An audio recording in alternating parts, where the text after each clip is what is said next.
नाही, जिजाऊ महिला फेडरेशनच्या वतीनं अंकिता यांनी ह्या कार्यक्रमाचं आयोजन केलेलं आहे। राजवर्धन आणि त्या सगळ्या टीमनी आज युवा वर्ग मोठ्या प्रमाणात ह्या तालुक्यामध्ये बेरोजगार आहे आणि त्याच्यामध्ये टॅलेंट आहे, त्याच्यामध्ये गुणवत्ता आहे, त्याच्याकडे लागणारी सगळी कागदपत्र आहेत, पण त्यांना व्यासपीठ उपलब्ध नाही।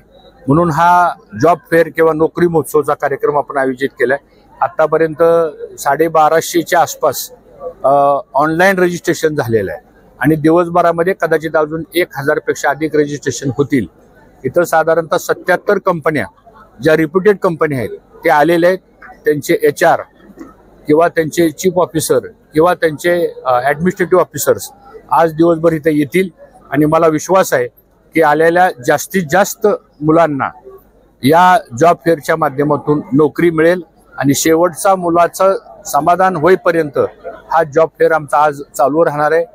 पिंपरी चिंचवडला पण आम्ही 24 तारखेला तिथं पण आमच्या कॅम्पसमध्ये अशा प्रकारचा एक जॉब फेअर घेतलेला आहे। जर इथं डिप्लोमा आणि बी सिव्हिल, इलेक्ट्रिकल, इलेक्ट्रॉनिक किंवा कॉम्प्युटर सायन्स वगैरे अशा कॅटेगरीमधली जर काही मुलं इथं आली तर त्याचं शॉर्टलिस्ट आम्ही करू आणि ती मुलं 24 तारखेच्या जॉब फेअरमध्ये सुद्धा तिथं त्यांना सामावून घेण्याचा प्रयत्न होईल।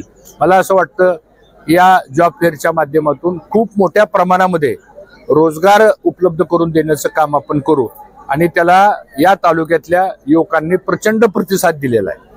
म्हणजे फक्त आम्ही मेसेज पाठवला तर त्यांनी ऑनलाईन आपापली नावं, आपलं डॉक्युमेंट सगळं रजिस्टर केलेलं आहे आणि त्यामुळे ह्याचा खूप चांगला फायदा विशेष करून बेरोजगार मुलांना, युवकांना व्हावा यासाठी हा प्रयत्न आहे। इंदापूर तालुक्याला खूप मोठी MIDC लाभलेली आहे। भविष्यात आपले जे विद्यार्थ्यांचा रेशो बघितला तर 5000 पेक्षा अधिक विद्यार्थी दरवर्षी आपल्या संस्थांच्या माध्यमातून शिकून मुलांना शिक्षणाचं दालन उभं करून त्यांना शिक्षण मिळेल इथपर्यंत ठीक आहे, पण प्रत्येक पालकाची अपेक्षा असते की ह्या शिक्षणामुळे माझा मुलगा किंवा माझी मुलगी हिला कुठेतरी जॉब मिळाला पाहिजे, कुठेतरी काम मिळालं पाहिजे।